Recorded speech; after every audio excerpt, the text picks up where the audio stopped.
आप सुन रहे हैं जगत गुरु तत्वदर्शी संत रामपाल जी महाराज द्वारा लिखित पुस्तक ज्ञान गंगा का पेज नंबर 44। पतिव्रता पद से गिरने की सजा पाई। कई युगों तक दोनों सात संख ब्रह्मांडों में रहे, परंतु परब्रह्म ने दुर्व्यवहार नहीं किया। ईश्वरी माया की स्वेच्छा से अंगीकार किया तथा अपनी शब्द शक्ति द्वारा नाखूनों से स्त्री इंद्री यानी योनि बनाई। ईश्वरी देवी की सहमति से संतान उत्पन्न की। इसलिए परब्रह्म के लोक यानी सात संख ब्रह्मांडों में प्राणियों को तप्तशिला का कष्ट नहीं है तथा वहाँ पशु पक्षी भी ब्रह्म लोक के देवों से अच्छे चरित्र युक्त हैं। आयु भी बहुत लंबी है, परंतु जन्म मृत्यु कर्माधार पर कर्मदंड तथा परिश्रम करके ही उदर पूर्ति होती है। स्वर्ग तथा नरक भी ऐसे ही बने हैं। परब्रह्म यानी अक्षर पुरुष को सात संख ब्रह्मांड उसके इच्छा रूपी भक्ति ध्यान अर्थात सहज समाधि विधि से की उसकी कमाई के प्रतिफल में प्रदान किए तथा सत्यलोक से भिन्न स्थान पर गोलाकार परिधि में बंद करके सात संख ब्रह्मांडों सहित अक्षर ब्रह्म व ईश्वरी माया को निष्कासित कर दिया। पूर्ण ब्रह्म यानी सत्पुरुष असंख्य ब्रह्मांडों जो सत्यलोक आदि में हैं तथा ब्रह्म के 21 ब्रह्मांडों तथा परब्रह्म के सात संख ब्रह्मांडों का भी प्रभु यानी मालिक है, अर्थात परमेश्वर कबीरदेव कुल का मालिक है। श्री ब्रह्मा जी, श्री विष्णु जी तथा श्री शिव जी आदि के चार चार भुजाएं तथा 16 कलाएं हैं तथा प्रकृति देवी यानी दुर्गा की 8 भुजाएं हैं तथा 64 कलाएं हैं। ब्रह्म यानी क्षर पुरुष की 1000 भुजाएं हैं तथा 1000 कलाएं हैं तथा 21 ब्रह्मांडों का प्रभु है। परब्रह्म यानी अक्षर पुरुष की 10,000 भुजाएं हैं तथा 10,000 कला हैं तथा 7 संख ब्रह्मांडों का प्रभु है। पूर्ण ब्रह्म यानी परम अक्षर पुरुष अर्थात सत्पुरुष की असंख्य भुजाएं तथा असंख्य कलाएं हैं तथा ब्रह्म के 21 ब्रह्मांड व परब्रह्म के 7 संख ब्रह्मांडों सहित असंख्य ब्रह्मांडों का प्रभु है। प्रत्येक प्रभु अपनी सर्व भुजाओं को समेटकर केवल 2 भुजाएं भी रख सकते हैं तथा जब चाहे सर्व भुजाओं को भी प्रकट कर सकते हैं। पूर्ण परमात्मा परब्रह्म के प्रत्येक ब्रह्मांड में भी अलग स्थान बनाकर अन्य रूप में गुप्त रहता है। यूं समझो जैसे एक घूमने वाला कैमरा बाहर लगा देते हैं तथा अंदर टीवी यानी टेलीविजन रख देते हैं। टीवी पर बाहर का सर्व दृश्य नजर आता है तथा दूसरा टीवी बाहर रखकर अंदर का कैमरा स्थायी करके रख दिया जाए। उसमें केवल अंदर बैठे प्रबंधक का चित्र दिखाई देता है, जिससे सर्व कर्मचारी सावधान रहते हैं। इसी प्रकार पूर्ण परमात्मा अपने सतलोक में बैठकर सर्व को नियंत्रित किए हुए हैं तथा प्रत्येक ब्रह्मांड में भी सतगुरु कबीरदेव विद्यमान रहते हैं, जैसे सूर्य दूर होते हुए भी अपना प्रभाव अन्य लोकों में बनाए हुए है। आप सुन रहे हैं जगत गुरु तत्वदर्शी संत रामपाल जी महाराज द्वारा लिखित पुस्तक ज्ञान गंगा का पेज नंबर 45। पवित्र अथर्ववेद में सृष्टि रचना का प्रमाण। अथर्ववेद कांड नंबर 4 अनुवाक नंबर 1 मंत्र नंबर 1। ब्रह्म जज्ञानम प्रथमम पुरस्ताद विसीमतः सुरुचोवेन आवह स बुधन्या उपमा अस्य विष्ठाः सतश्च योनिम सतश्च विवह।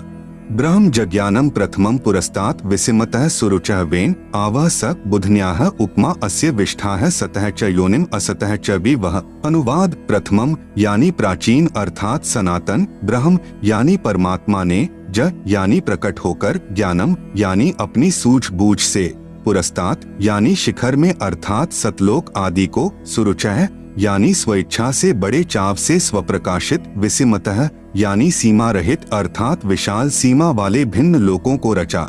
उस वेनः यानी जुलाहे ने ताने अर्थात कपड़े की तरह बुनकर, आवह यानी सुरक्षित किया, च यानी तथा, सह यानी वह पूर्ण ब्रह्म ही सर्व रचना करता है, अस्य यानी इसलिए उसी, बुधन्याः यानी मूल मालिक ने, योनिम यानी मूलस्थान सत्यलोक की रचना की है, अस्य यानी इसके, उपमा यानी सदृश अर्थात मिलते जुलते, सतह यानी अक्षर पुरुष अर्थात परब्रह्म के लोक कुछ स्थायी, च यानी तथा, असतः यानी क्षर पुरुष के अस्थायी लोक आदि, विवह यानी आवास स्थान भिन्न, विष्ठाः यानी स्थापित किए।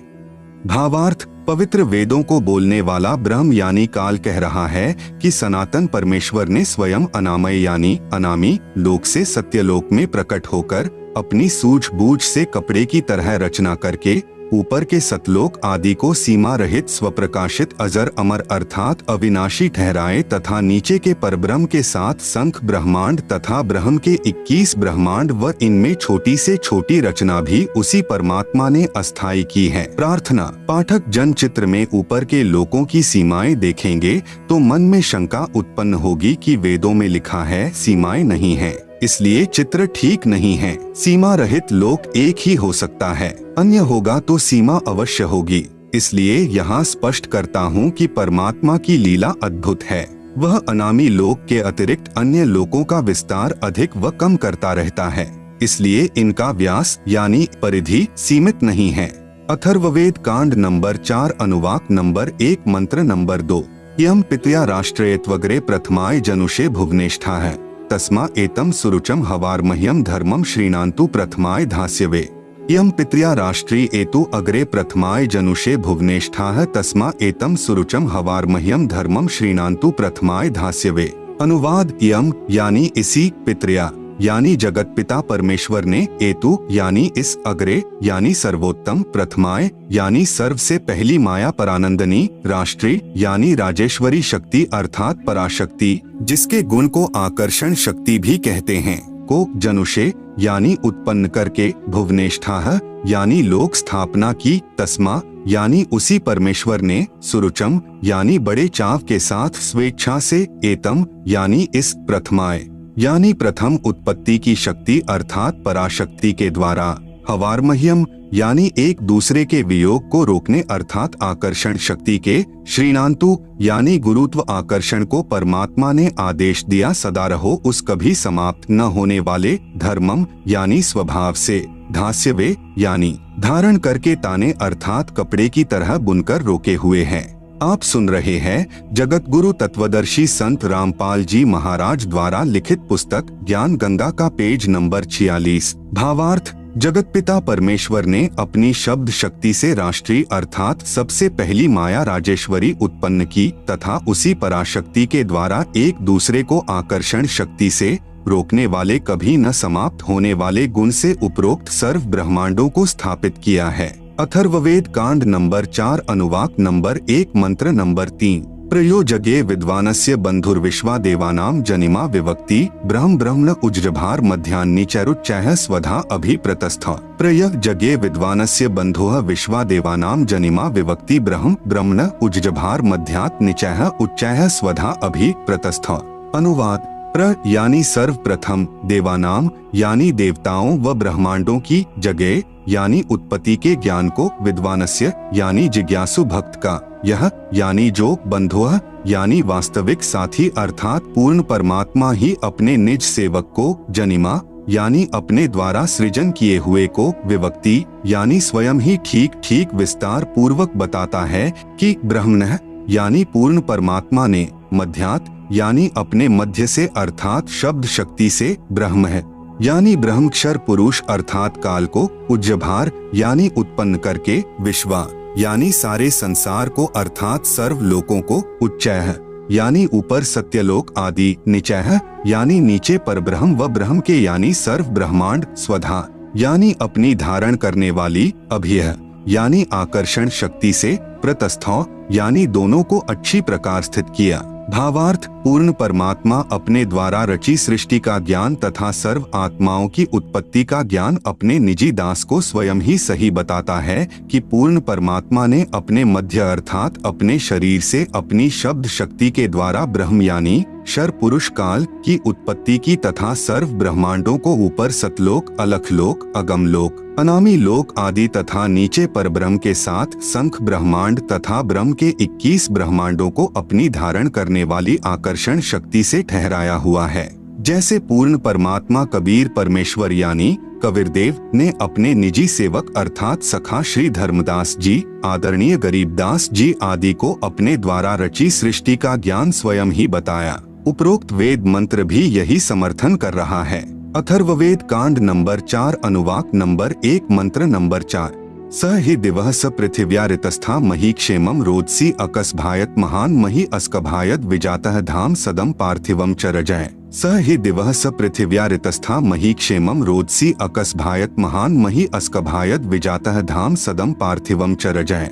अनुवाद: सह यानी उसी सर्वशक्तिमान परमात्मा ने, ही यानी निःसंदेह, दिवः यानी ऊपर के चारों दिव्य लोक जैसे सत्यलोक, अलख लोक, अगम लोक तथा अनामी अर्थात अकह लोक अर्थात दिव्य गुणों युक्त लोकों को ऋतस्था यानी सत्य स्थिर अर्थात अजर अमर रूप से स्थिर किए। स यानी उन्हीं के समान, पृथिव्या यानी नीचे के पृथ्वी वाले सर्व लोकों जैसे परब्रह्म के साथ संख तथा ब्रह्म काल के 21 ब्रह्मांड। आप सुन रहे हैं जगत गुरु तत्वदर्शी संत रामपाल जी महाराज द्वारा लिखित पुस्तक ज्ञान गंगा का पेज नंबर 47। मही यानी पृथ्वी तत्व से, क्षेमम यानी सुरक्षा के साथ, अस्कभायत यानी ठहराया, रोदसी यानी आकाश तत्व तथा पृथ्वी तत्व दोनों से ऊपर नीचे के ब्रह्मांडों को जैसे आकाश एक सूक्ष्म तत्व है।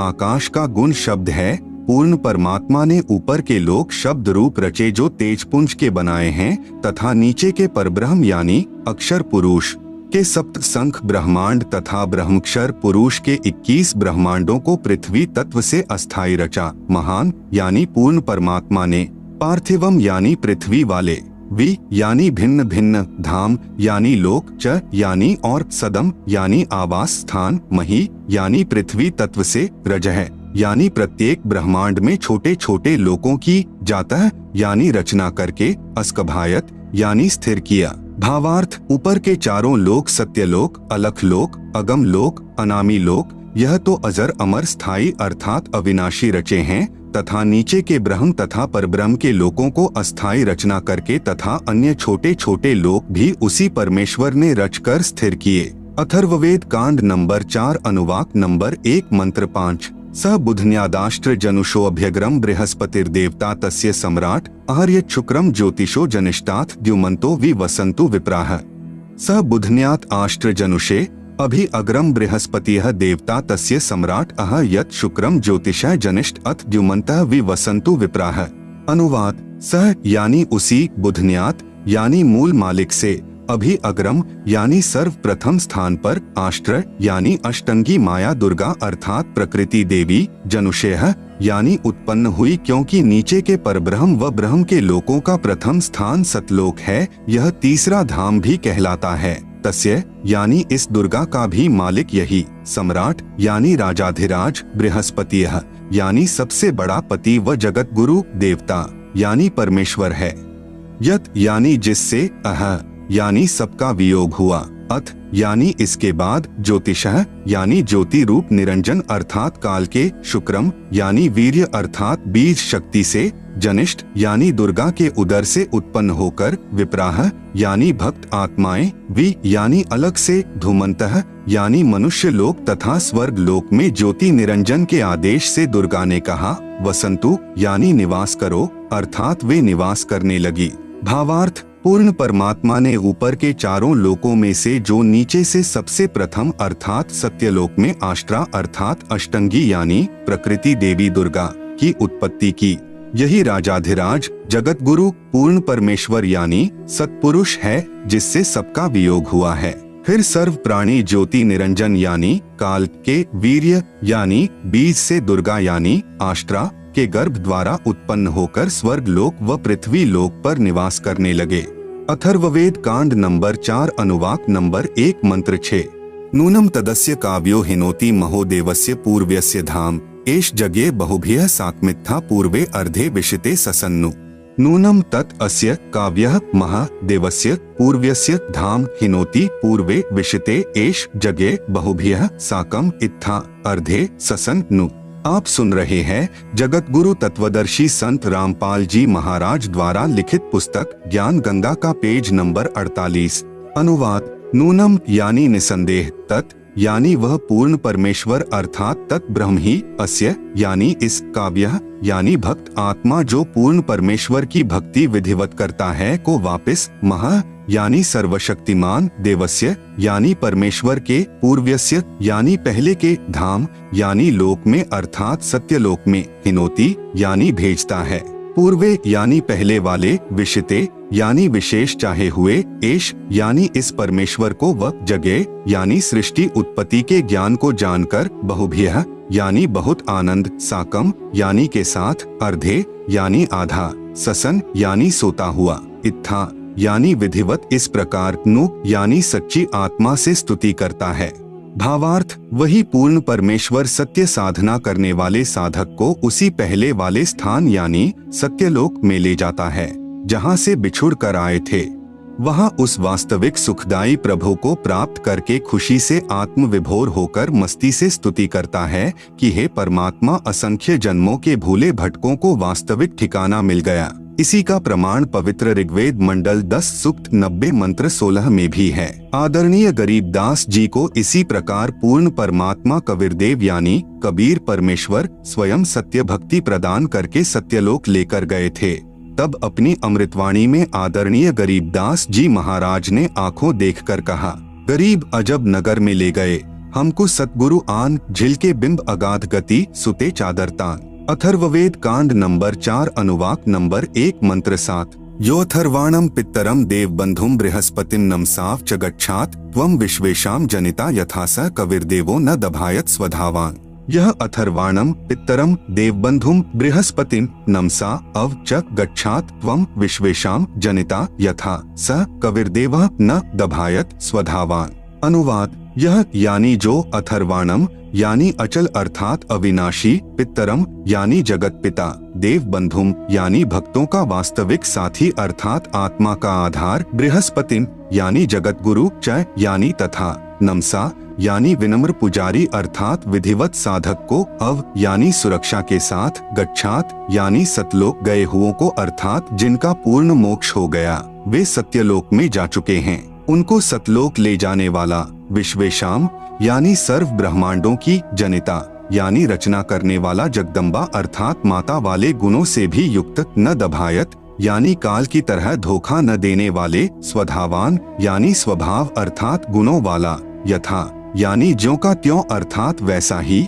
सह यानी वह, त्वम यानी आप, कबीरदेवः कबीरदेवः यानी कबीरदेव है अर्थात भाषा भिन्न इसे कबीर परमेश्वर भी कहते हैं।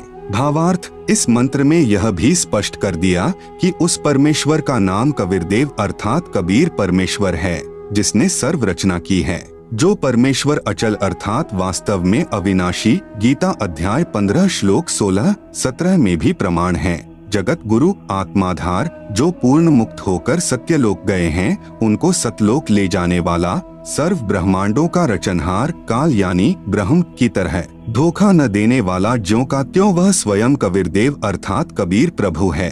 आप सुन रहे हैं जगत गुरु तत्वदर्शी संत रामपाल जी महाराज द्वारा लिखित पुस्तक ज्ञान गंगा का पेज नंबर 49। यही परमेश्वर सर्व ब्रह्मांडों व प्राणियों को अपनी शब्द शक्ति से उत्पन्न करने के कारण जनिता यानी माता भी कहलाता है, तथा पित्तरम यानी पिता तथा बंधु यानी भाई भी वास्तव में यही है, तथा देव यानी परमेश्वर भी यही है। इसलिए इसी कबीरदेव यानी कबीर परमेश्वर की स्तुति किया करते हैं।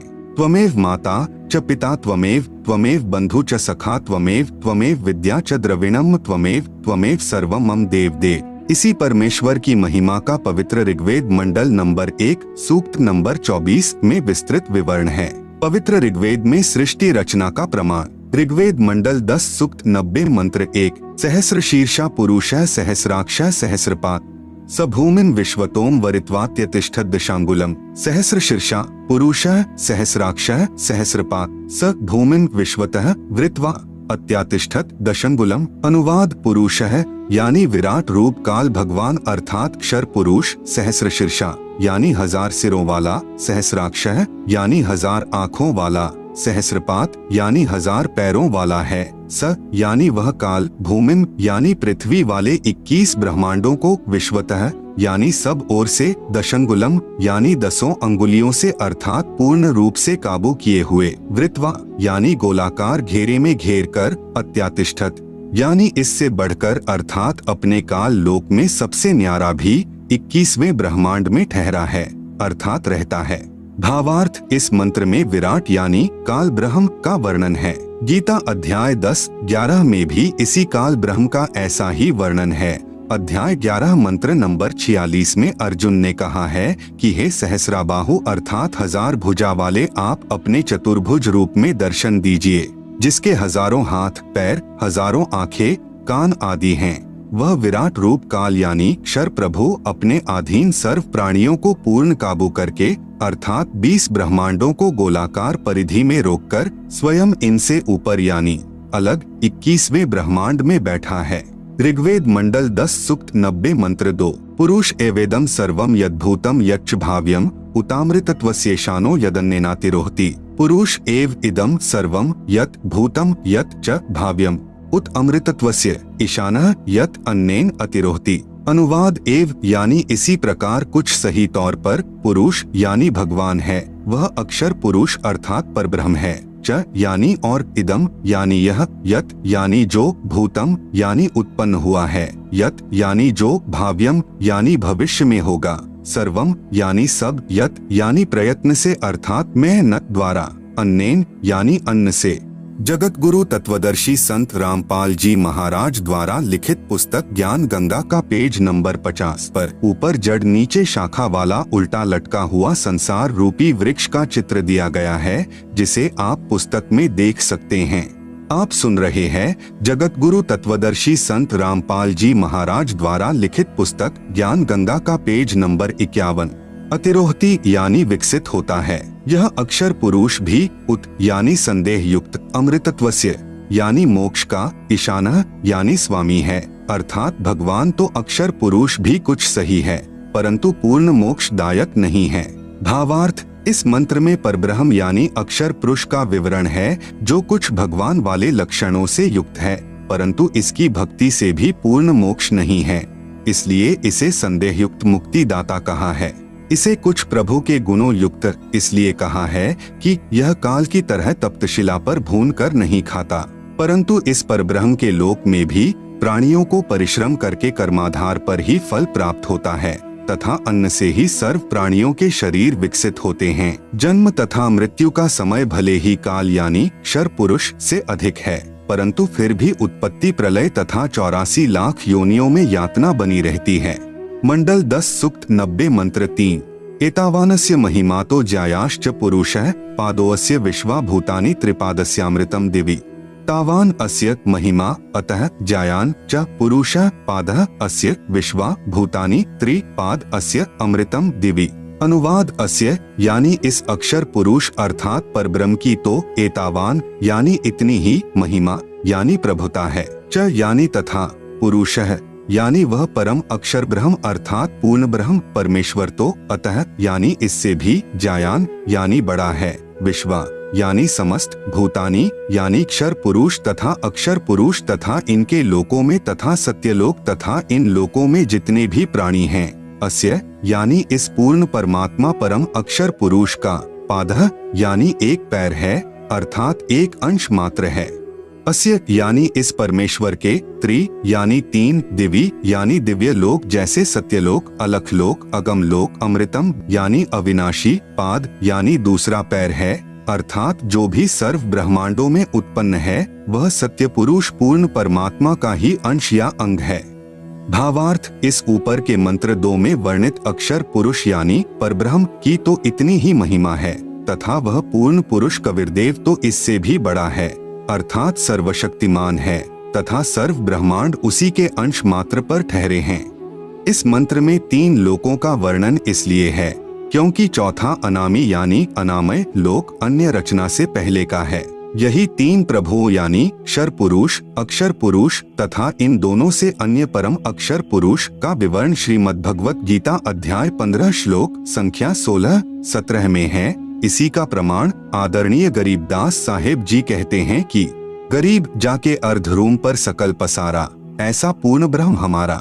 गरीब अनंत कोटि ब्रह्मांड का एक रति नहीं भार, सतगुरु पुरुष कबीर हैं कुल के सृजनहार। इसी का प्रमाण आदरणीय दादू साहेब जी कह रहे हैं कि जिन मोह को निज नाम दिया सोई सतगुरु हमार, दादू दूसरा कोई नहीं कबीर सृजनहार। इसी का प्रमाण आदरणीय नानक साहेब जी देते हैं कि यक अर्ज गुफ्तम पेश तो दर कून करतार, हक्का कबीर करीम तू बेअब परवरदिगार। आप सुन रहे हैं जगत गुरु तत्वदर्शी संत रामपाल जी महाराज द्वारा लिखित पुस्तक ज्ञान गंगा का पेज नंबर 52, श्री गुरु ग्रंथ साहिब, पृष्ठ नंबर 721, महिला 1, राग तिलंग। कून करतार का अर्थ होता है सर्व का रचनहार, अर्थात शब्द शक्ति से रचना करने वाला शब्द स्वरूपी प्रभु। हक्का कबीर का अर्थ है सत कबीर, करीम का अर्थ दयालु, परवरदिगार का अर्थ परमात्मा है। मंडल 10 सूक्त 90 मंत्र 4। त्रिपादूर्ध्व उदैत पुरुषः पादोऽस्यः भवत् पुनः ततो विश्वं व्यक्रामत् साशनांशने अभि। त्रिपाद ऊर्ध्वः उदैत पुरुषः पादः अस्य यह अभवत् पुनः ततः विश्वं व्यक्रामत् सः अशनांशने अभि। अनुवाद पुरुषः यानी यह परम अक्षर ब्रह्म अर्थात अविनाशी परमात्मा, ऊर्ध्वः यानी ऊपर, त्रि यानी 3 लोक जैसे सत्यलोक, अलख लोक, अगम लोक रूप, पाद यानी पैर अर्थात ऊपर के हिस्से में, उदैत यानी प्रकट होता है अर्थात विराजमान है, अस्य यानी इसी परमेश्वर पूर्ण ब्रह्म का, पादः यानी एक पैर अर्थात एक हिस्सा जगत रूप, पुनर् यानी फिर, इह यानी यहाँ, अभवत यानी प्रकट होता है, ततः यानी इसलिए, सह यानी वह अविनाशी पूर्ण परमात्मा, अशनांशने यानी खाने वाले काल अर्थात क्षर पुरुष व न खाने वाले, परब्रह्म अर्थात अक्षर पुरुष के भी, अभि यानी ऊपर, विश्वम यानी सर्वत्र, व्यक्रामत यानी व्याप्त है अर्थात उसकी प्रभुता सर्व ब्रह्मांडों व सर्व प्रभुओं पर है। वह कुल का मालिक है जिसने अपनी शक्ति को सर्व के ऊपर फैलाया है। भावार्थ यही सर्व सृष्टि रचनहार प्रभु अपनी रचना के ऊपर के हिस्से में तीनों स्थानों यानी सतलोक, अलख लोक, अगमलोक में 3 रूप में स्वयं प्रकट होता है अर्थात स्वयं ही विराजमान है। यहाँ अनामी लोक का वर्णन इसलिए नहीं किया क्योंकि अनामी लोक में कोई रचना नहीं है, तथा अकह यानी अनामय लोक शेष रचना से पूर्व का है। फिर कहा है कि उसी परमात्मा के सत्यलोक से बिछुड़कर नीचे के ब्रह्म व परब्रह्म के लोक उत्पन्न होते हैं और वह पूर्ण परमात्मा खाने वाले ब्रह्म अर्थात काल से, क्योंकि ब्रह्म काल विराट श्रापवश 1 लाख मानव शरीरधारी प्राणियों को खाता है, तथा न खाने वाले परब्रह्म अर्थात अक्षर पुरुष से यानी परब्रह्म प्राणियों को खाता नहीं, परंतु जन्म मृत्यु कर्मदंड ज्यों का त्यों बना रहता है, भी ऊपर सर्वत्र व्याप्त है अर्थात इस पूर्ण परमात्मा की प्रभुता सर्व के ऊपर है। कबीर परमेश्वर ही कुल का मालिक है जिसने अपनी शक्ति को सर्व के ऊपर फैलाया है, जैसे सूर्य अपने प्रकाश को सर्व के ऊपर फैलाकर प्रभावित करता है, ऐसे पूर्ण परमात्मा ने अपनी शक्ति रूपी रेंज यानी क्षमता को सर्व ब्रह्मांडों को नियंत्रित रखने के लिए छोड़ा हुआ है। जैसे मोबाइल फोन का टावर एक देशीय होते हुए अपनी शक्ति अर्थात मोबाइल फोन की रेंज यानी क्षमता चहुं ओर फैलाए रहता है, इसी प्रकार पूर्ण प्रभु ने अपनी निराकार शक्ति सर्व व्यापक की है, जिससे पूर्ण परमात्मा सर्व ब्रह्मांडों को एक स्थान पर बैठकर नियंत्रित रखता है। आप सुन रहे हैं जगत गुरु तत्वदर्शी संत रामपाल जी महाराज द्वारा लिखित पुस्तक ज्ञान गंगा का पेज नंबर 53। इसी का प्रमाण आदरणीय गरीबदास जी महाराज दे रहे हैं। अमृतवाणी राग कल्याण। 3 चरण चिंतामणि साहेब शेष बदन पर छाए, माता पिता कुल न बंधु न किन्हे जननी जाए। मंडल 10 सूक्त 90 मंत्र 5। तस्माद् विराजायत विराजो अधि पुरुषः सजातो अत्यरिच्यत पश्चात भूमिमथो पुरः। तस्मात् विराट अजायत विराजः अधि पुरुषः स जातः अत्यरिच्यत पश्चात भूमिम अथः पुरः। अनुवाद तस्मात् यानी उसके पश्चात उस परमेश्वर सत्य पुरुष की शब्द शक्ति से, विराट यानी विराट अर्थात ब्रह्म जिसे क्षर पुरुष व काल भी कहते हैं, अजायत यानी उत्पन्न हुआ है, पश्चात यानी इसके बाद, विराजः यानी विराट पुरुष अर्थात काल भगवान से, अधि यानी बड़े, पुरुषः यानी परमेश्वर ने, भूमिम यानी पृथ्वी वाले लोक, काल ब्रह्म तथा परब्रह्म के लोक को, अत्यरिच्यत यानी अच्छी तरह रचा, अथः यानी फिर, पुरः यानी अन्य छोटे छोटे लोक, स यानी उस पूर्ण परमेश्वर ने ही, जातः यानी उत्पन्न किया अर्थात स्थापित किया। भावार्थ उपरोक्त मंत्र 4 में वर्णित तीनों लोकों अगमलोक, अलख लोक तथा सतलोक की रचना के पश्चात पूर्ण परमात्मा ने ज्योति निरंजन ब्रह्म की उत्पत्ति की अर्थात उसी सर्वशक्तिमान परमात्मा पूर्ण ब्रह्म कबीरदेव यानी कबीर प्रभु से ही विराट अर्थात ब्रह्म यानी काल की उत्पत्ति हुई। यही प्रमाण गीता अध्याय 3 मंत्र 15 में है कि अक्षर पुरुष अर्थात अविनाशी प्रभु से ब्रह्म उत्पन्न हुआ। यही प्रमाण अथर्व वेद कांड 4 अनुवाक 1 सूक्त 3 में है कि पूर्ण ब्रह्म से ब्रह्म की उत्पत्ति हुई। उसी पूर्ण ब्रह्म ने भूमिम यानी भूमि आदि छोटे बड़े सर्व लोकों की रचना की। वह पूर्ण ब्रह्म इस विराट भगवान अर्थात ब्रह्म से भी बड़ा है, अर्थात इसका भी मालिक है। मंडल 10 सूक्त 90 मंत्र 15। सप्तास्यासन परिध्यस्त्रः सप्त समिधः कृता देवा यद्यज्ञं तन्वाना अबध्नन् पुरुषं पशुं। सप्त अस्य आसन परिधयः त्रिसप्त समिधः कृता देवा यत् यज्ञं तन्वानाः अबध्नन् पुरुषं पशुं। अनुवाद: सप्त यानी 7 संख ब्रह्मांड तो परब्रह्म के तथा त्रिसप्त यानी 21 ब्रह्मांड काल ब्रह्म के, समिधः यानी कर्मदंड दुख रूपी आग से दुखी, कृता यानी करने वाले, परिधयः यानी गोलाकार घेरा रूप सीमा में, आसन यानी विद्यमान है, यत यानी जो, पुरुषम यानी पूर्ण परमात्मा की, यज्ञम यानी विधिवत धार्मिक कर्म अर्थात पूजा करता है, पशुम यानी बलि के पशु रूपी काल के जाल में कर्म बंधन में बंधे, देवा यानी भक्तात्माओं को, तनवाना है यानी काल के द्वारा रचे अर्थात फैलाए पाप कर्म बंधन जाल से, अबधनन यानी बंधन रहित करता है अर्थात बंदी छुड़ाने वाला, बंदी छोड़ है। आप सुन रहे हैं जगत गुरु तत्वदर्शी संत रामपाल जी महाराज द्वारा लिखित पुस्तक ज्ञान गंगा का पेज नंबर 54।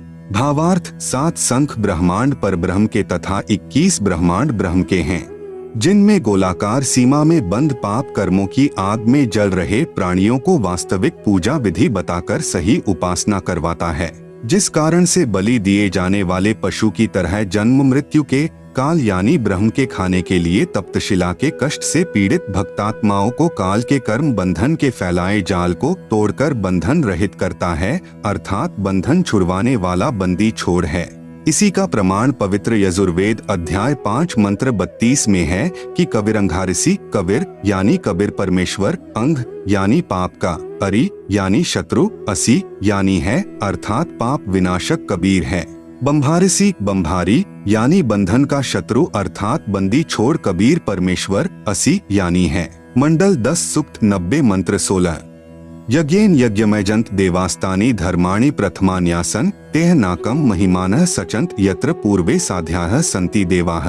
यज्ञेन अयज्ञम अयजंत देवाः तानि धर्माणि प्रथमानि आसन ते ह नाकम महिमान सचंत यत्र पूर्वे साध्याः सन्ति देवाः। अनुवाद: जो देवाः यानी निर्विकार देव स्वरूप भक्तात्माएं, अयज्ञम यानी अधूरी गलत धार्मिक पूजा के स्थान पर, यज्ञेन यानी सत्य भक्ति धार्मिक कर्म के आधार पर, अयजंत यानी पूजा करते हैं, तानी यानी वे, धर्माणी यानी धार्मिक शक्ति संपन्न, प्रथमानी यानी मुख्य अर्थात उत्तम, आसन यानी हैं, तेह यानी वे ही वास्तव में, महिमानः यानी महान भक्ति शक्ति युक्त होकर, साध्याः यानी सफल भक्त जन, नाकम यानी पूर्ण सुखदायक परमेश्वर को, सचंत यानी भक्ति निमित्त कारण अर्थात सतभक्ति की कमाई से प्राप्त होते हैं, वे वहां चले जाते हैं, यत्र यानी जहां पर, पूर्वे यानी पहले वाली सृष्टि के, देवाः यानी पाप रहित देव स्वरूप भक्त आत्माएं, संति यानी रहती हैं। भावार्थ: जो निर्विकार यानी जिन्होंने मांस, शराब, तंबाकू सेवन करना त्याग दिया है तथा अन्य बुराइयों से रहित है, वे देव स्वरूप भक्त आत्माएं शास्त्र विधि रहित पूजा को त्याग कर शास्त्रानुकूल साधना करते हैं, वे भक्ति की कमाई से धनी होकर काल के ऋण से मुक्त होकर अपनी सत्य भक्ति की कमाई के कारण उस सर्व सुखदायी परमात्मा को प्राप्त करते हैं, अर्थात सत्यलोक में चले जाते हैं, जहाँ पर सर्वप्रथम रची सृष्टि के देव स्वरूप अर्थात पाप रहित हंस आत्माएं रहती हैं। जैसे कुछ आत्माएं तो काल यानी ब्रह्म के जाल में फंसकर यहाँ आ गई, कुछ परब्रह्म के साथ 7 संख ब्रह्मांडों में आ गई, फिर भी असंख्य आत्माएं जिनका विश्वास पूर्ण परमात्मा में अटल रहा, जो पतिव्रता पद से नहीं गिरी, वे वहीं रह गई। इसलिए यहाँ वही वर्णन पवित्र वेदों ने भी सत्य बताया है। यही प्रमाण गीता अध्याय 8 के श्लोक संख्या 8 से 10 में वर्णन है कि जो साधक पूर्ण परमात्मा की सत्साधना शास्त्र विधि अनुसार करता है, वह भक्ति की कमाई के बल से उस पूर्ण परमात्मा को प्राप्त होता है। अर्थात उसके पास चला जाता है। इससे सिद्ध हुआ कि 3 प्रभु हैं, ब्रह्म, परब्रह्म, पूर्ण ब्रह्म। इन्हीं को नंबर 1 ब्रह्म ईश क्षर पुरुष, नंबर 2 परब्रह्म अक्षर पुरुष अक्षर ब्रह्म ईश्वर तथा नंबर 3 पूर्ण ब्रह्म परम अक्षर ब्रह्म परमेश्वर सत्पुरुष आदि पर्यायवाची शब्दों से जाना जाता है। आप सुन रहे हैं जगत गुरु तत्वदर्शी संत रामपाल जी महाराज द्वारा लिखित पुस्तक ज्ञान गंगा का पेज नंबर 55।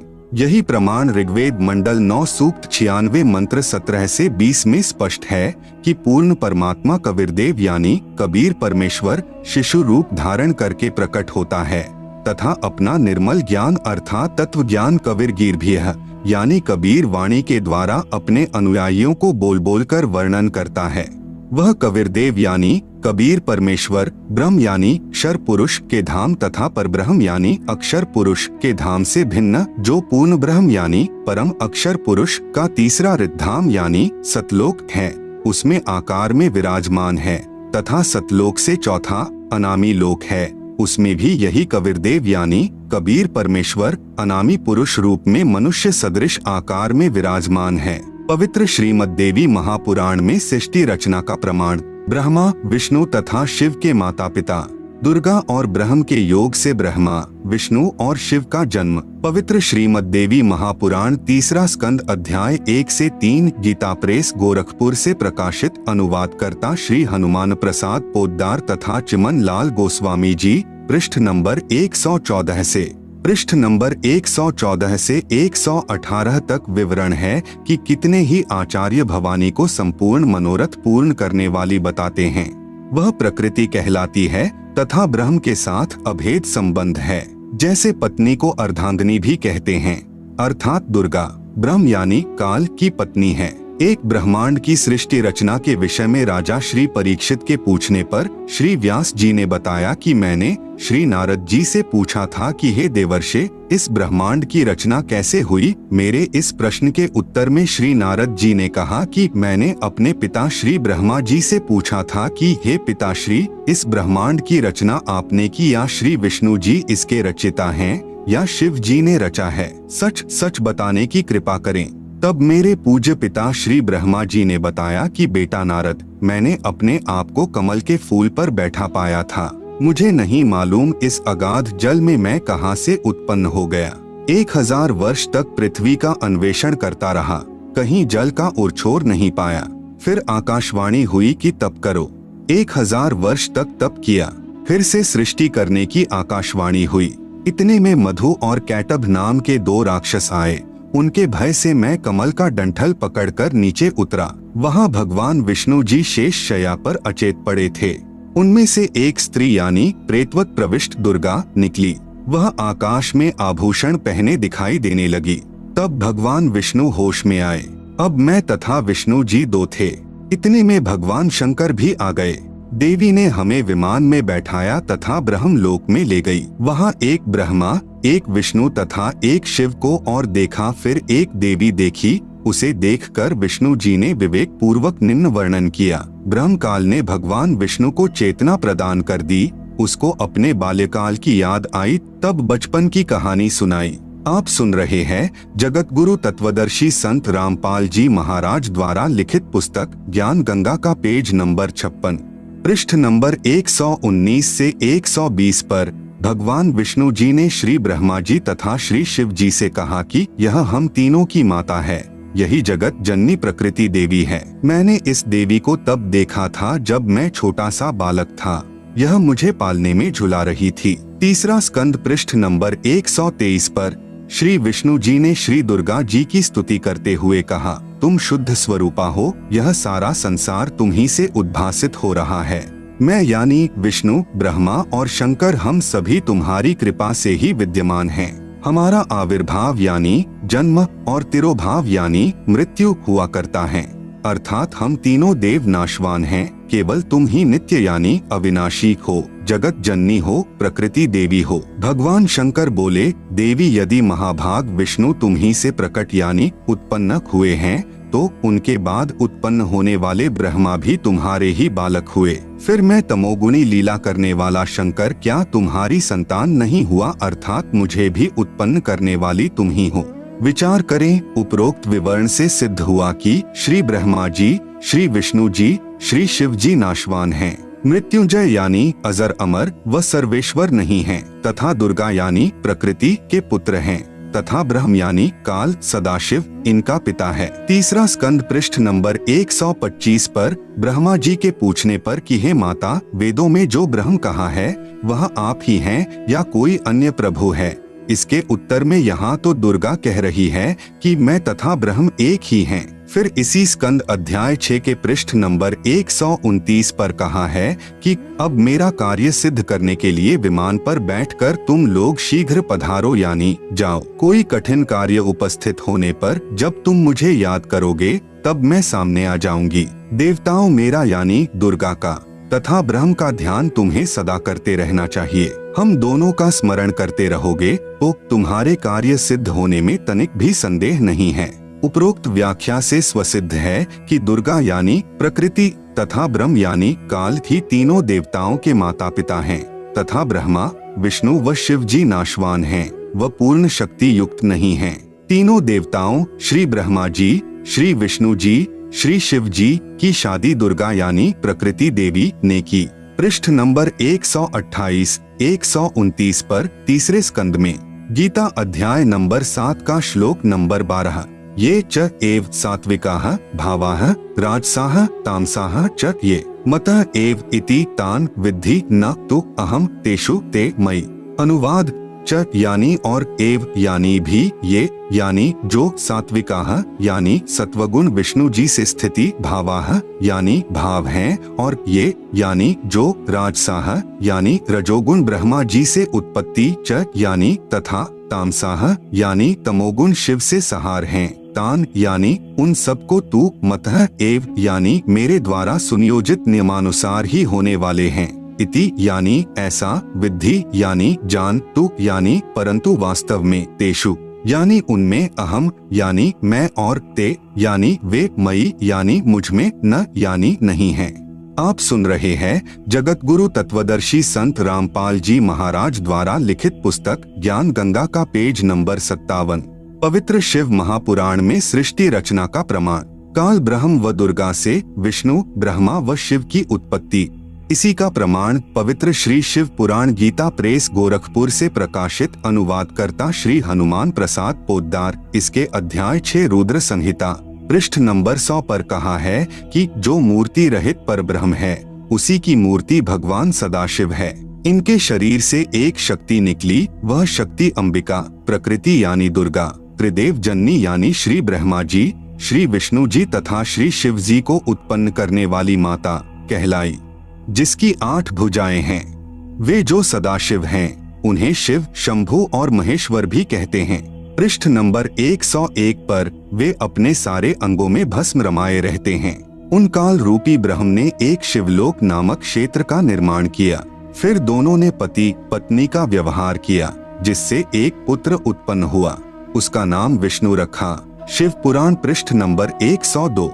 फिर रुद्र संहिता अध्याय नंबर 7 पृष्ठ नंबर 103 पर ब्रह्मा जी ने कहा कि मेरी उत्पत्ति भी भगवान सदाशिव यानी ब्रह्म, काल तथा प्रकृति यानी दुर्गा के संयोग से अर्थात पति पत्नी के व्यवहार से ही हुई। फिर मुझे बेहोश कर दिया। फिर रुद्र संहिता अध्याय नंबर 9 पृष्ठ नंबर 110 पर कहा है कि इस प्रकार ब्रह्मा, विष्णु तथा रुद्र इन तीनों देवताओं में गुण हैं, परंतु शिव यानी काल ब्रह्म गुणातीत माने गए हैं। यहाँ पर 4 सिद्ध हुए अर्थात सदाशिव यानी काल ब्रह्म व प्रकृति यानी दुर्गा से ही ब्रह्मा, विष्णु तथा शिव उत्पन्न हुए हैं। तीनों भगवानों श्री ब्रह्मा जी, श्री विष्णु जी तथा श्री शिव जी की माता जी श्री दुर्गा जी तथा पिता जी श्री ज्योति निरंजन यानी ब्रह्म है। यही तीनों प्रभु रजगुण ब्रह्मा जी, सतगुण विष्णु जी, तमगुण शिव जी हैं। पवित्र श्रीमद् भगवत गीता जी में सृष्टि रचना का प्रमाण। इसी का प्रमाण पवित्र गीता जी अध्याय 14 श्लोक 3 से 5 तक है। ब्रह्म यानी काल कह रहा है कि प्रकृति यानी दुर्गा तो मेरी पत्नी है, मैं ब्रह्म यानी काल इसका पति हूँ। हम दोनों के संयोग से सर्व प्राणियों सहित तीनों गुणों यानी रजगुण ब्रह्मा जी, सतगुण विष्णु जी, तमगुण शिव जी की उत्पत्ति हुई है। मैं यानी ब्रह्म सर्व प्राणियों का पिता हूँ तथा प्रकृति यानी दुर्गा इनकी माता है। मैं इसके उदर में बीज स्थापना करता हूँ जिससे सर्व प्राणियों की उत्पत्ति होती है। प्रकृति यानी दुर्गा से उत्पन्न तीनों गुण यानी रजगुण ब्रह्मा, सतगुण विष्णु तथा तमगुण शिव जीव को कर्म आधार से शरीर में बांधते हैं। यही प्रमाण अध्याय 15 श्लोक 1 से 4 तथा 16-17 में भी है। गीता अध्याय नंबर 15 का श्लोक नंबर 1, ऊर्ध्वमूलम अधःशाखम अश्वत्थम प्राहुः अव्ययम छंदांसी यस्य पर्णानि यह तम वेद सह वेदवित्। अनुवाद ऊर्ध्वमूलम यानी ऊपर को पूर्ण परमात्मा आदि पुरुष परमेश्वर रूपी जड़ वाला, अधःशाखम यानी नीचे को तीनों गुण अर्थात रजगुण ब्रह्मा, सतगुण विष्णु व तमगुण शिव रूपी शाखा वाला, अव्ययम यानी अविनाशी, अश्वत्थम यानी विस्तारित पीपल का वृक्ष है, यस्य यानी जिसके, छंदांसी यानी जैसे वेद में छंद है ऐसे संसार रूपी वृक्ष के भी विभाग छोटे छोटे हिस्से टहनियां व पर्णानी यानी पत्ते, प्राहुः यानी कहे हैं, तम यानी उस संसार रूप वृक्ष को, यह यानी जो, वेद यानी इसे विस्तार से जानता है, सह यानी वह, वेदवित् यानी पूर्ण ज्ञानी अर्थात तत्वदर्शी है। आप सुन रहे हैं जगत गुरु तत्वदर्शी संत रामपाल जी महाराज द्वारा लिखित पुस्तक ज्ञान गंगा का पेज नंबर 58। गीता अध्याय नंबर 15 का श्लोक नंबर 2, अधः च ऊर्ध्वं प्रसृताः तस्य शाखाः गुण प्रवृद्धाः विश्व प्रवालाः अधः च मूलानि अनुसंततानि कर्मानुबंधीनि मनुष्यलोके। अनुवाद तस्य यानी उस वृक्ष की, अधः यानी नीचे, च यानी और ऊर्ध्वम यानी ऊपर, गुण प्रवृद्धाः यानी तीनों गुणों ब्रह्मा, रजगुण विष्णु सतगुण शिव तमगुण रूपी, प्रसृता यानी फैली हुई, विश्व प्रवाला है यानी विकार काम क्रोध मोह लोभ अहंकार रूपी कोपल, शाखा है यानी डाली ब्रह्मा विष्णु शिव, कर्मानुबंधीनी यानी जीव को कर्मों में बांधने की, मूलानी यानी जड़े अर्थात मुख्य कारण हैं, च यानी तथा, मनुष्यलोके यानी मनुष्यलोक अर्थात पृथ्वी लोक में, अधः यानी नीचे नरक 84 लाख जूनियों में, ऊर्ध्वम यानी ऊपर स्वर्ग लोक आदि में, अनुसंततानी यानी व्यवस्थित किए हुए हैं। गीता अध्याय नंबर 15 का श्लोक नंबर 3, न रूपम अस्य इह तथा उपलभ्यते न अंतः न च आदिह न च संप्रतिष्ठा अश्वत्थम एनम सुविरूढ़ मूलम असंगशस्त्रेण दृढ़ेन छित्वा। अनुवाद अस्य यानी इस रचना का, न यानी नहीं, आदिह यानी शुरुआत, च यानी तथा, न यानी नहीं, अंतः यानी अंत है, न यानी नहीं, तथा यानी वैसा, रूपम यानी स्वरूप, उपलभ्यते यानी पाया जाता है, च यानी तथा, ये यानी यहाँ विचार काल में अर्थात मेरे द्वारा दिया जा रहा गीता ज्ञान में पूर्ण जानकारी मुझे भी न यानी नहीं है, संप्रतिष्ठा यानी क्योंकि सर्व ब्रह्मांडों की रचना की अच्छी तरह स्थिति का मुझे भी ज्ञान नहीं है, एनम यानी इस, सुविरूढ़ मूलम यानी अच्छी तरह स्थायी स्थिति वाला, अश्वत्थम यानी मजबूत स्वरूप वाले संसार रूपी वृक्ष के ज्ञान को, असंगशस्त्रेण यानी पूर्ण ज्ञान रूपी, दृढ़ेन यानी दृढ़ सूक्ष्म वेद अर्थात तत्व ज्ञान के द्वारा जानकर, छित्वा यानी काटकर अर्थात निरंजन की भक्ति को क्षणिक अर्थात क्षण भंगुर जानकर ब्रह्मा विष्णु शिव ब्रह्म तथा परब्रह्म से भी आगे पूर्ण ब्रह्म की तलाश करनी चाहिए। गीता अध्याय नंबर 15 का श्लोक नंबर 4, ततः पदम तत् परिमार्गितव्यम यस्मिन् गताः न निवर्तन्ति भूयः तम एक च आद्यम पुरुषम प्रपद्ये यतः प्रवृत्तियः प्रसृता पुराणी। अनुवाद जब तत्वदर्शी संत मिल जाए, ततः यानी इसके पश्चात, तत् यानी उस परमात्मा के, पदम यानी पद स्थान अर्थात सतलोक को, परिमार्गितव्यम यानी भली भांति खोजना चाहिए, यस्मिन यानी जिसमें, गताः यानी गए हुए साधक, भूयः यानी फिर, न निवर्तन्ति यानी लौटकर संसार में नहीं आते, च यानी और, यतः यानी जिस परमात्मा परम अक्षर ब्रह्म से, पुराणी यानी आदि, प्रवृत्तिः यानी रचना सृष्टि, प्रसृता यानी उत्पन्न हुई है, तम यानी अज्ञात, आधम यानी आदि यम अर्थात मैं काल निरंजन, पुरुषम यानी पूर्ण परमात्मा की, एव यानी ही, प्रपद्ये यानी मैं शरण में हूँ तथा उसी की पूजा करता हूँ। आप सुन रहे हैं जगत गुरु तत्वदर्शी संत रामपाल जी महाराज द्वारा लिखित पुस्तक ज्ञान गंगा का पेज नंबर 59। गीता अध्याय नंबर 15 का श्लोक नंबर 16। द्वौ इमौ पुरुषौ लोके क्षरः च अक्षरः एव च क्षरः सर्वाणि भूतानि कूटस्थः अक्षरः उच्यते।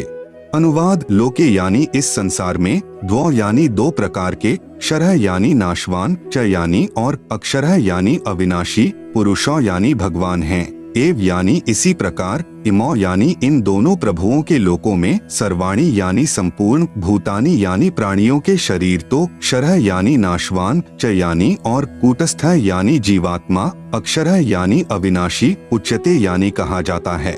गीता अध्याय नंबर 15 का श्लोक नंबर 17। उत्तमः पुरुषः तु अन्यः परमात्मा इति उदाहृतः यह लोकत्रयम् आविश्य बिभर्ति अव्ययः ईश्वरः। अनुवाद: उत्तमः यानी उत्तम, पुरुषः यानी प्रभु, तु यानी तो, अन्य यानी उपरोक्त दोनों प्रभु, क्षर पुरुष तथा अक्षर पुरुष से भी अन्य ही है, इति यानी यह वास्तव में, परमात्मा यानी परमात्मा, उदाहृतः यानी कहा गया है, यह यानी जो, लोकत्रयम यानी तीनों लोकों में, आविश्य यानी प्रवेश करके, बिभर्ति यानी सबका धारण पोषण करता है, एवं अव्ययः यानी अविनाशी, ईश्वरः यानी ईश्वर, प्रभुओं में श्रेष्ठ अर्थात समर्थ प्रभु है। भावार्थ: गीता ज्ञान दाता प्रभु ने केवल इतना ही बताया है कि यह संसार उल्टे लटके वृक्ष तुल्य जानो।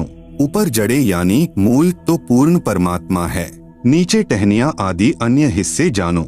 इस संसार रूपी वृक्ष के प्रत्येक भाग का भिन्न भिन्न विवरण जो संत जानता है वह तत्वदर्शी संत है, जिसके विषय में गीता अध्याय 4 श्लोक नंबर 34 में कहा है। गीता अध्याय 15 श्लोक नंबर 2-3 में केवल इतना ही बताया है कि 3 गुण रूपी शाखा हैं। यहाँ विचार काल में अर्थात गीता में आपको मैं यानी गीता ज्ञान दाता पूर्ण जानकारी नहीं दे सकता, क्योंकि मुझे इस संसार की रचना के आदि व अंत का ज्ञान नहीं है।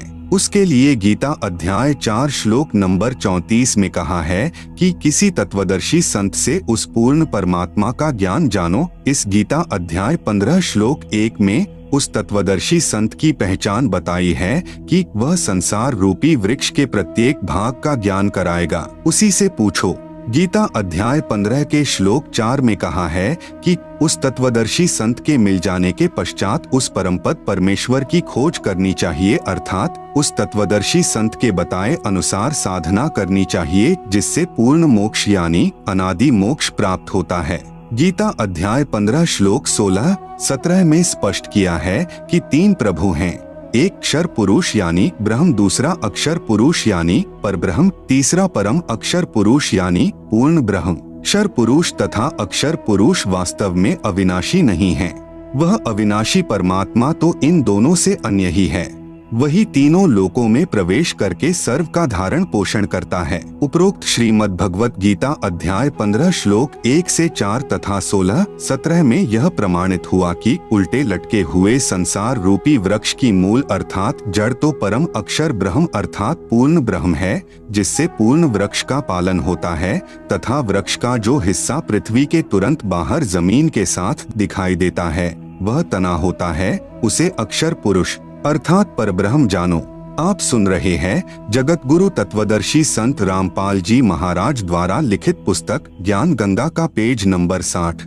उस तने से ऊपर चलकर अन्य मोटी डार निकलती है, उनमें से एक डार को ब्रह्म अर्थात क्षर पुरुष जानो तथा उसी डार से अन्य 3 शाखाएं निकलती हैं, उन्हें ब्रह्मा, विष्णु तथा शिव जानो तथा शाखाओं से आगे पत्ते रूप में सांसारिक प्राणी जानो। उपरोक्त गीता अध्याय 15 श्लोक 16-17 में स्पष्ट है कि क्षर पुरुष यानी ब्रह्म तथा अक्षर पुरुष यानी परब्रह्म तथा इन दोनों के लोकों में जितने प्राणी हैं उनके स्थूल शरीर तो नाशवान हैं तथा जीवात्मा अविनाशी है, अर्थात उपरोक्त दोनों प्रभु व इनके अंतर्गत सर्व प्राणी नाशवान हैं। भले ही अक्षर पुरुष यानी परब्रह्म को अविनाशी कहा है, परंतु वास्तव में अविनाशी परमात्मा तो इन दोनों से अन्य है। वह तीनों लोकों में प्रवेश करके सबका पालन पोषण करता है। उपरोक्त विवरण में 3 प्रभुओं का भिन्न भिन्न विवरण दिया है। पवित्र बाइबल तथा पवित्र कुरान शरीफ में सृष्टि रचना का प्रमाण, इसी का प्रमाण पवित्र बाइबल में तथा पवित्र कुरान शरीफ में भी है। कुरान शरीफ में पवित्र बाइबल का भी ज्ञान है। इसलिए इन दोनों पवित्र सद्ग्रंथों ने मिलजुल कर प्रमाणित किया है कि कौन तथा कैसा है सृष्टि रचनहार तथा उसका वास्तविक नाम क्या है। पवित्र बाइबल उत्पत्ति ग्रंथ पृष्ठ नंबर 2 पर चैप्टर 1 वर्सेस 20, चैप्टर 2 वर्सेस 5 पर 6वां दिन प्राणी और मनुष्य अन्य प्राणियों की रचना करके 26 फिर परमेश्वर ने कहा, हम मनुष्य को अपने स्वरूप के अनुसार अपनी समानता में बनाएं, जो सर्व प्राणियों को काबू रखेगा। 27 तब परमेश्वर ने मनुष्य को अपने स्वरूप के अनुसार उत्पन्न किया, अपने ही स्वरूप के अनुसार परमेश्वर ने उसको उत्पन्न किया, नर और नारी करके मनुष्यों की सृष्टि की। 29 प्रभु ने मनुष्यों के खाने के लिए जितने बीज वाले छोटे पेड़ तथा जितने पेड़ों में बीज वाले फल होते हैं वे भोजन के लिए प्रदान किए हैं, मांस खाना नहीं कहा है। 7वां दिन विश्राम का दिन, परमेश्वर ने 6 दिन में सर्व सृष्टि की उत्पत्ति की तथा 7वें दिन विश्राम किया। पवित्र बाइबल ने सिद्ध कर दिया कि परमात्मा मानव सदृश शरीर में है, जिसने 6 दिन में सर्व सृष्टि की रचना की तथा फिर विश्राम किया। पवित्र कुरान शरीफ सूरत फुरकानी 25 आयत नंबर 52, 58, 59, आयत 52 फला तुतियल काफिरन व जहिदहुम बिही जिहादन कबीरा यानी कबीरन। इसका भावार्थ है कि हजरत मोहम्मद जी का खुदा यानी प्रभु कह रहा है कि हे पैगंबर, आप काफिरों यानी जो एक प्रभु की भक्ति त्याग कर अन्य देवी देवताओं तथा मूर्ति आदि की पूजा करते हैं का कहा मत मानना, क्योंकि वे लोग कबीर को पूर्ण परमात्मा नहीं मानते। आप मेरे द्वारा दिए इस कुरान के ज्ञान के आधार पर अटल रहना कि कबीर ही पूर्ण प्रभु है तथा कबीर अल्लाह के लिए संघर्ष करना यानी लड़ना नहीं, अर्थात अडिग रहना। आप सुन रहे हैं जगत गुरु तत्वदर्शी संत रामपाल जी महाराज द्वारा लिखित पुस्तक ज्ञान गंगा का पेज नंबर 61 आयत 58 व तवक्कल अलल हरूल्लजीला यमूतु व सब्बे बिहमदिही व कफा बिही बिजुनुबी इबादिही खबीरा यानी कबीरा। भावार्थ है कि हजरत मोहम्मद जी जिसे अपना प्रभु मानते हैं वह अल्लाह यानी प्रभु किसी और पूर्ण प्रभु की तरफ संकेत कर रहा है कि यह पैगंबर उस कबीर परमात्मा पर विश्वास रख जो तुझे जिंदा महात्मा के रूप में आकर मिला था। वह कभी मरने वाला नहीं है, अर्थात वास्तव में अविनाशी है। तारीफ के साथ उसकी पाकी यानी पवित्र महिमा का गुणगान किए जा। वह कबीर अल्लाह यानी कबीरदेव पूजा के योग्य है तथा अपने उपासकों के सर्व पापों को विनाश करने वाला है। आयत 59 अलजी खलक समावाती वलर्ज वमा बैनहुमा फी सित्तती अयामिन सुम्मस्तवा अल्लर्शी अर्रहमानु फसल बिही खबीरन यानी कबीरन। भावार्थ है कि हजरत मोहम्मद को कुरान शरीफ बोलने वाला प्रभु यानी अल्लाह कह रहा है कि वह कबीर प्रभु वही है जिसने जमीन तथा आसमान के बीच में जो भी विद्यमान है सर्व सृष्टि की रचना 6 दिन में की तथा 7वें दिन ऊपर अपने सत्यलोक में सिंहासन पर विराजमान हो गया यानी बैठ गया। उसके विषय में जानकारी किसी बाखबर यानी तत्वदर्शी संत से पूछो। उस पूर्ण परमात्मा की प्राप्ति कैसे होगी तथा वास्तविक ज्ञान तो किसी तत्वदर्शी संत यानी बाखबर से पूछो, मैं नहीं जानता। उपरोक्त दोनों पवित्र धर्मों यानी ईसाई तथा मुसलमान के पवित्र शास्त्रों ने भी मिलजुल कर प्रमाणित कर दिया कि सर्व सृष्टि रचनहार, सर्व पाप विनाशक, सर्व शक्तिमान, अविनाशी परमात्मा मानव सदृश शरीर में आकार में है तथा सत्यलोक में रहता है। उसका नाम कबीर है, उसी को अल्लाहु अकबिरू भी कहते हैं। आदरणीय धर्मदास जी ने पूज्य कबीर प्रभु से पूछा कि हे सर्वशक्तिमान, आज तक यह तत्व ज्ञान किसी ने नहीं बताया, वेदों के मर्मज्ञ ज्ञानियों ने भी नहीं बताया। इससे सिद्ध है कि चारों पवित्र वेद तथा चारों पवित्र कतेब यानी कुरान शरीफ आदि झूठे हैं। पूर्ण परमात्मा ने कहा, कबीर वेद कतेब झूठे नहीं भाई, झूठे हैं जो समझे नहीं। भावार्थ है कि चारों पवित्र वेद ऋग्वेद, अथर्ववेद, यजुर्वेद, सामवेद तथा पवित्र चारों कतेब कुरान शरीफ, जबूर, तौरात, इंजिल गलत नहीं हैं, परंतु जो इनको नहीं समझ पाए वे नादान हैं। पूज्य कबीर परमेश्वर यानी कबीर देव जी की अमृतवाणी में सृष्टि रचना विशेष निम्न अमृतवाणी सन 1403 से, जब पूज्य कबीर देव कबीर परमेश्वर लीलामय शरीर में 5 वर्ष के हुए, सन 1518 जब कबीरदेव यानी कबीर परमेश्वर मगहर स्थान से सशरीर सतलोक गए के बीच में लगभग 600 वर्ष पूर्व परम पूज्य कबीर परमेश्वर यानी कबीरदेव जी द्वारा अपने निजी सेवक यानी दास भक्त आदरणीय धर्मदास साहेब जी को सुनाई थी।